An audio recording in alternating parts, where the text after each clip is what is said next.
Praise the Lord. அன்பானவர்களே, இயேசுவின் நாமத்திலே உங்கள் யாவரையும் பைபிள் இன் டெப்த் நிகழ்ச்சிக்கு வரவேற்கிறேன்.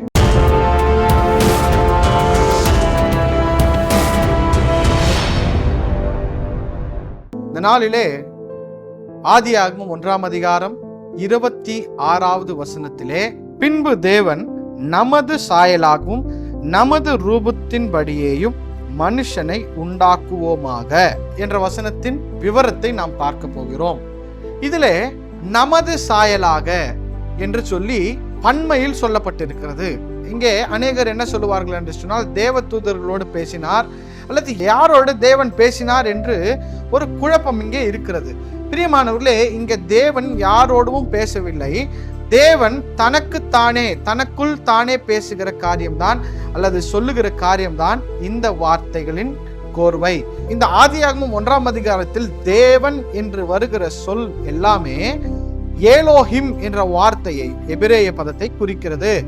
ஏலோஹிம் என்று சொன்னால் அது பன்மை, திரியேக தேவன். இதை பற்றி நான் ஒரு வீடியோ பதிவிட்டிருக்கிறேன், அதை நான் டிஸ்கிரிப்ஷனில் கொடுக்கிறேன். பார்க்காதவர்கள் அதை பார்த்து கற்றுக்கொள்ளுங்கள். இரண்டாவது விஷயம், இங்கே 2 வார்த்தைகள் கொடுக்கப்பட்டிருக்கிறது. முதல் வார்த்தை சாயல், இரண்டாவது ரூபம். சாயல் என்று சொன்னால் லைக்னஸ். எபிரேய பாஷையிலே இந்த வார்த்தைக்கு டிமுட் என்று சொல்வார்கள், அவரை போல என்று புரிந்து கொள்ள வேண்டும். இரண்டாவது வார்த்தை ரூபத்தின்படியே, இமேஜ். எபிரேய பாஷையில் இந்த வார்த்தைக்கு செலம் என்று சொல்வார்கள். அப்படி என்றால் செதுக்குவது, வடிவமைப்பது என்று நாம் புரிந்து கொள்வோம். அப்பொழுது தேவன் மனிதனை அவருடைய ரூபத்திலே படைத்தாரா? அப்பொழுது தேவனுக்கு ஒரு ரூபம் இருக்கிறதா என்று சொல்லி ஒரு கேள்வி எழுகிறது. பிரியமானவர்களே, தேவனுக்கு ரூபம் இல்லை, ரூபம் தேவை இல்லை. ஏனென்று சொன்னால் அவர் ஆவியானவராய் இருக்கிறபடியால் அவருக்கு ஒரு ரூபமும் இல்லை, ஒரு ரூபமும் தேவையும் இல்லை. ஆனால் மனிதன் பூமியிலே வாழ்வதற்கு படைக்கப்பட்டிருக்கிறான். பூமியிலே வாழ வேண்டும் என்று சொன்னால் அவனுக்கு ஒரு ரூபம் கண்டிப்பா தேவைப்படுகிறது. எப்படி என்று சொன்னால், physical world needs physical body. ஆகையால் தேவன் அவருடைய ரூபம் என்று சொன்னால் இதை எப்படி புரிந்து கொள்ள வேண்டும் என்றால், தேவன் கேட்கக்கூடியவர், நமக்கு கேட்பதற்கு காதுகளை உருவாக்கினார். அவர் பார்க்கக்கூடியவர், நாம் பார்ப்பதற்கு கண்களை உருவாக்கி இருக்கிறார். அவர் நுகரக்கூடியவர், அவர் நமக்கு நாசியை உண்டாக்கி இருக்கிறார்.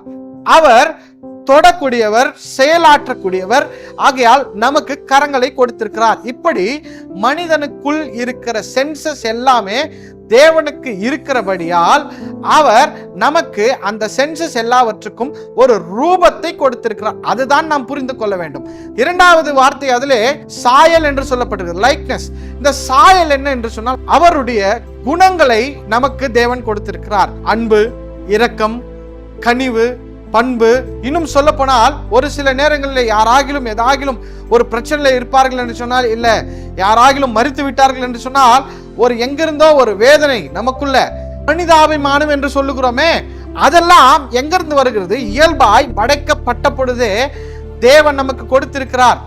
தேவனுக்கு இருக்கிற தன்மைகளை நமக்குள் அவர் வைத்திருக்கிறார். அதைதான் சாயல் என்று நாம் புரிந்து கொள்ள வேண்டும். தேவன் நமக்குள்ள பரிசுத்தத்தையும் வைத்திருந்தார். ஆனால் பாவத்தினால் நாம் அந்த பரிசுத்தத்தை இழந்து விட்டோம். தேவன் இயேசு கிறிஸ்துவை இந்த உலகத்திற்கு கொடுக்க வேண்டும் என்று நினைக்கும் பொழுது, மனிதன் எந்த ரூபத்தில் இருந்தானோ அதே ரூபத்தில் தான் இயேசு கிறிஸ்துவும் பிறந்தார். கொலோசியர் 1ஆம் அதிகாரம் 15வது வசனம் இப்படி சொல்லுகிறது, அவர் அதரிசனமான தேவனுடைய தத்ரூபமும். பரிபூரணரான இயேசு கிறிஸ்து அவர் காணப்படாத தேவனின் தத்ரூபமாக வந்தவர். அவர் பரிசுத்தமாய் வாழ்ந்தார்.